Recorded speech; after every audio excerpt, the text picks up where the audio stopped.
Bom dia a todos e a todas. Gostaria de começar agradecendo a homenagem aos 4 mandatos. Em algum momento eu participei de atividade com vocês 4, então é um prazer estar aqui. Saúdo a mesa, a professora Ana Maria Freire.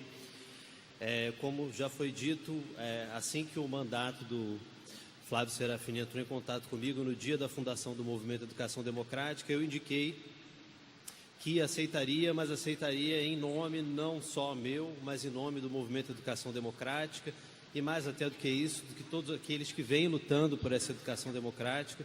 Então eu compartilho essa homenagem aqui com vocês, todos que estão aqui certamente estão nessa luta, e especialmente com algumas pessoas que eu quero falar o nome, que têm composto comigo, têm me ajudado, têm participado, têm feito uma luta cotidiana, um trabalho sem salário para manter as páginas Professores contra Escola Sem Partido e Movimento Educação Democrática. Eles estão sentados ali, Renata Aquino, Diogo Salles, Fernanda Moura, Maurício, Renan,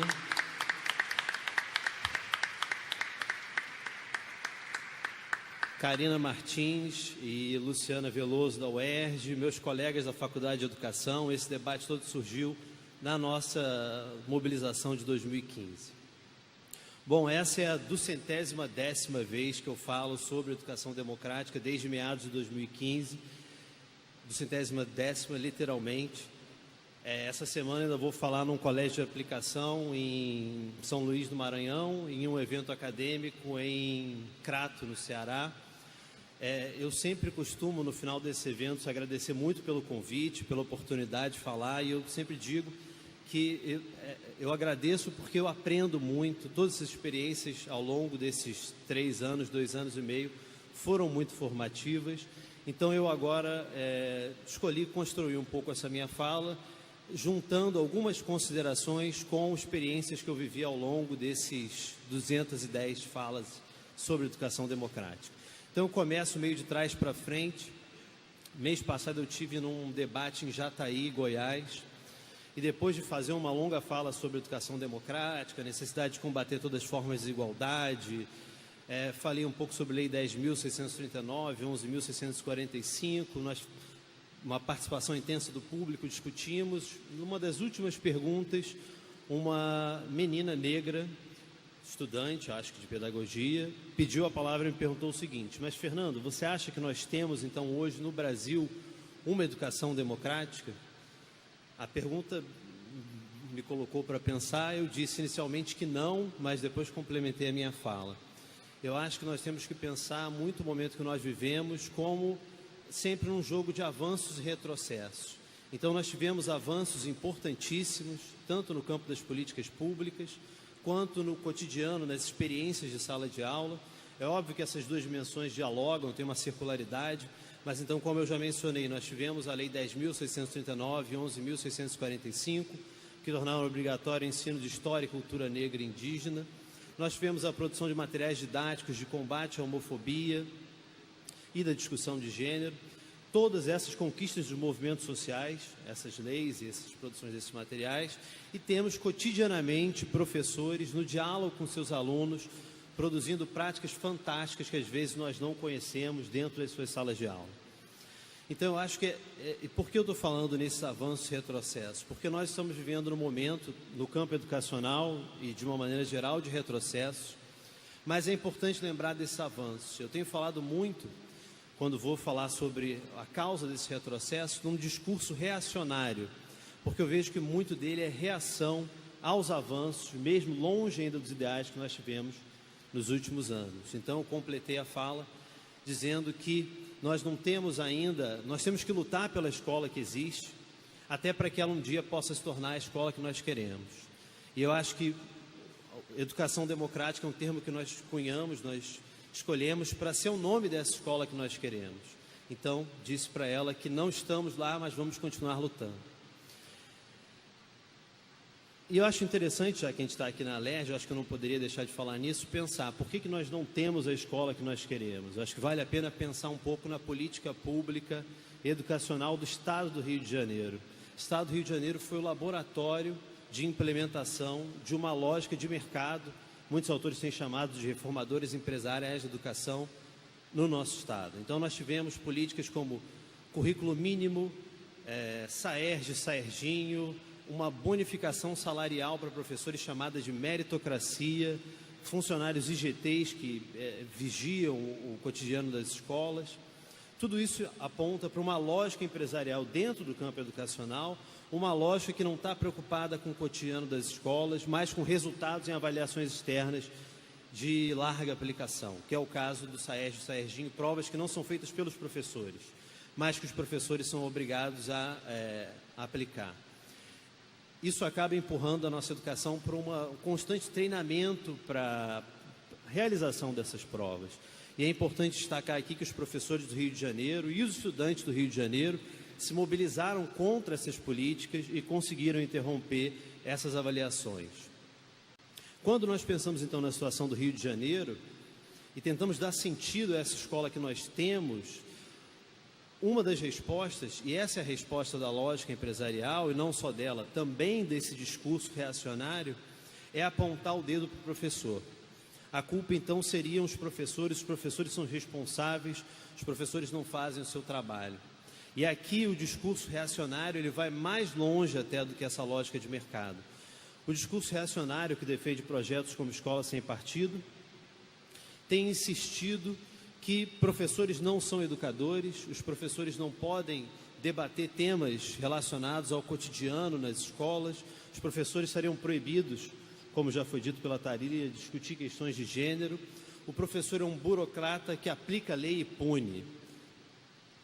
Essa é uma visão extremamente restritiva e que coloca no professor a figura, então, de algo que deve ser combatido. Eu acho importante dizer que os professores produzem em sala de aula, os professores não são burocratas, os alunos, isso limita, isso nos impede, isso bloqueia a nossa identidade como professores, mas também a dos estudantes. Os estudantes querem discutir assuntos relacionados ao seu cotidiano, os estudantes querem produzir no diálogo com os professores. Esse, então, é o ponto de combate, eu acho importante. Agora, ao enfrentar, então, esse discurso reacionário, eu acho importante pensar quem adere a esse discurso, como combater esse discurso. E aqui, talvez, a consideração que eu queira reforçar com vocês, especialmente nesse ano de 2018, é a necessidade de combater o discurso reacionário, mas dialogando com as pessoas que se identificam com esse discurso. A gente não pode interromper esse discurso.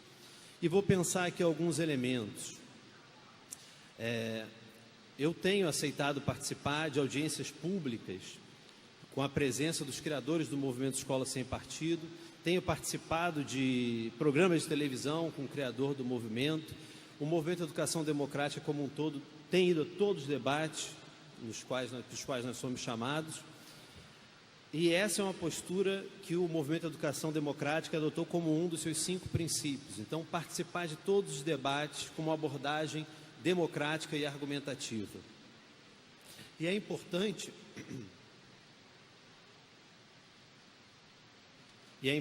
então, combater esse discurso reacionário, mas dialogando com as pessoas que se identificam a ele. Por que eu estou batendo tanto nesse ponto? É importante entrar no discurso e mostrar as falácias ali dentro do discurso reacionário, de defesa de uma escola sem partido. E isso começa pela problematização até dos termos utilizados. Então, a maioria, e aqui eu vou repetir algo que já está memorizado de tanto que eu falo cotidianamente, a maioria das pessoas, quando escutam o nome Escola Sem Partido, vão imediatamente declarar a sua adesão. Ah, não, escola sem partido, sou a favor, a escola tem que ser sem partido. A escola não pode ser dominada por um único partido. E eu insisto que o nome ele é bastante enganador. O que está em questão aqui não é uma escola com ou sem partido, mas um projeto de escolarização, um projeto de escola que quer remover da escola o seu caráter educacional. Eles insistem, então, que professores não são educadores, professores não podem falar sobre a realidade dos alunos. Esse é um ponto central, então, é entrar nesse discurso e desconstruir os termos, a terminologia utilizada. Eu lembro de uma audiência pública sobre essa temática que foi na Câmara Municipal do Rio, que uma professora assistiu a falar sobre o projeto e ela ficou muito revoltada, porque ela ouviu toda aquela tentativa de proibir as práticas positivas que ela realizava no seu cotidiano E ela assumiu, quando ela pôde pegar o microfone, ela assumiu e ela falou: eu vou continuar doutrinando, sim. E é óbvio que eu entendo que ela estava dizendo que ela continuar educando, continuar com as suas práticas reflexivas em sala de aula, mas nós não podemos cair nessas armadilhas que o discurso reacionário coloca para nós. E eu acho que talvez a maior dessas armadilhas que nós todos certamente vamos ter que enfrentar no ano de 2018 é o termo ideologia de gênero. Recentemente eu participei, no final do ano passado, de uma mesa de encerramento no evento acadêmico em um município da Bahia, que eu não vou lembrar o nome agora. Eu fiz de novo toda a minha fala, fizemos o debate, e a mediadora, muito simpática, tenho certeza que ela não fez isso por mal, disse: olha, queria agradecer muito ao professor Fernando Pena, que se dispôs a vir aqui, foi uma viagem longa, e reforçar com ele a necessidade de a gente continuar discutindo a ideologia de gênero em sala de aula. Então é importante não cair nas armadilhas que eles colocam para nós. Então a gente tem que problematizar os termos. Então ideologia de gênero é um termo cunhado, outra parte da minha fala que já está memorizada. Ideologia de gênero é um termo cunhado para desqualificar a discussão de gênero. E mais do que isso, é uma maneira de usar politicamente o medo contra as práticas emancipadoras nas escolas. Então se diz que ideologia de gênero seria uma tentativa de transformar os jovens em gays e lésbicas, ensinar sexo em sala de aula, quando a gente sabe perfeitamente que discussão de gênero em sala de aula não passa por aí. É no seu coração uma forma de combater desigualdade de gênero, machismo, homofobia, transfobia. E por que eu digo que essa é uma das pautas que vai permear nossa luta durante esse ano? As bancadas, a maior parte das bancadas cristãs e evangélicas, já disseram que negociam qualquer temática, menos a ideologia de gênero. Então essa é um uso político desse medo que a gente vai ter que desconstruir. Uma situação curiosa, uma vez eu fui fazer um debate numa escola estadual de Niterói. E assim que eu cheguei, eu fui recebido pelos professores, a temática era educação democrática, então eles não sabiam exatamente o que eu ia discutir. E uma professora dessa escola, assim que eu entrei na sala de professores, ela falou o seguinte: tá aí o professor que vai discutir com a gente, não é mesmo? Nasceu homem, nasceu mulher é mulher, não pode ter essa coisa de ideologia de gênero. Naquele momento eu podia ter virado para ela e dito alguma coisa do tipo: sua fascista, eu não vou conversar com você, eu não quero dialogar com fascistas. Mas naquele momento eu enrolei ela um pouquinho e falei: vamos subir então, vamos conversar lá em cima. E aí ela acabou subindo, assistiu a nossa conversa, nós fizemos o debate, e eu desconstruí o que era a Escola Sem Partido, o que eles queriam com essa falácia, com esse espantalho da ideologia de gênero, e ao acabar ela falou: eu não sabia que era isso, agora que eu sei, eu sou contrário, eu não sabia, eu só ouvi o que foi dito. Recentemente, numa aula na UF, quando eu estava começando esse debate sobre a discussão de gênero, e falei do termo ideologia de gênero, uma aluna minha pegou o celular na hora e falou: ai, peraí, eu vou pegar aqui um WhatsApp que eu recebi na comunidade da minha igreja, do meu culto, não lembro qual era a religião. E aí estava escrito: a ideologia de gênero foi criada por Karl Marx no século XVIII para destruir a família tradicional, uma ficção completa. Mas para quem não conhece o cotidiano da escola, para quem não sabe o que é a discussão de gênero, é um uso desse medo. Então a gente tem que ter muito cuidado ao dialogar com os nossos colegas, são professores. Então, no caso dessa professora, ao ouvir do que se tratava efetivamente, ela parou e falou: não, se é isso, não é isso que eu não concordo com essa posição. Então, insisto, é importante desconstruir, combater, criticar o discurso reacionário, mas dialogando com as pessoas que se identificam com ele. Tem muita gente que não sabe, escuta o termo Escola Sem Partido, ou escuta dizer que o que querem fazer com as nossas crianças, então a gente precisa dialogar. Eu acho que essa é uma missão importante para nós em 2018. E acho importante dizer também que esse projeto reacionário, e aqui eu vou caminhando para a minha conclusão, ele implica num projeto, numa visão do que é a escola, numa visão do que é também a nossa sociedade. Esses projetos de escola, eles são indissociáveis de um projeto de sociedade. E eu vou contar um último caso aqui, e termino com ele. Recentemente, no final do ano passado também, eu participei de um debate num grande teatro na zona sul do Rio de Janeiro, chamado por uma rede particular, no qual eu ia debater com várias pessoas, dentre elas o criador do movimento Escola Sem Partido. E nós fizemos o debate, eu falava de educação democrática, falava da necessidade de debater todas as formas de desigualdade, de uma escola que ponha para pensar, que emancipe, e do outro lado, alguém que defendia, com o nome Escola Sem Partido, que professores são apenas burocratas, eles têm que aplicar a lei e punir, eles não têm que debater nada em sala de aula. E o mais curioso desse dia é que a grande lição, o que eu tirei daquele dia não foi nada que eu disse, não foi nada que ele disse, foi algo que veio de uma aluna de ensino médio. Era um auditório gigantesco, era um teatro gigantesco, tinham mais de 1000 jovens, num domingo de manhã, o que me surpreendeu muito. E aí eu estava aqui na frente, no palco, e lá em cima, lá num canto, uma menina pediu a palavra para falar durante o debate. Ela estava visivelmente nervosa, ela estava muito nervosa. E ela estava com medo um pouco da resposta que ia receber, então ela estava ali muito cautelosa como ela ia falar. E ela contou, eu não lembro o nome dela, esse vídeo infelizmente não foi divulgado por questões legais, mas a narrativa continua com a gente.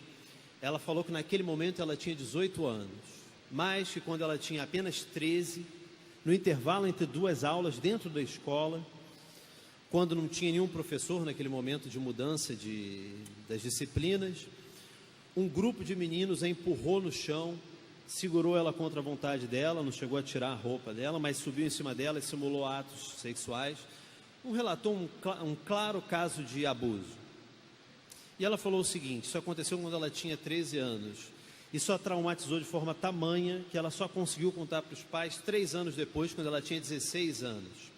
E ela falou o seguinte: a escola puniu esses meninos. Eles foram provavelmente suspensos por alguns dias, mas a escola não discutiu o que aconteceu. Não problematizou aquele machismo, não problematizou aquelas relações de gênero.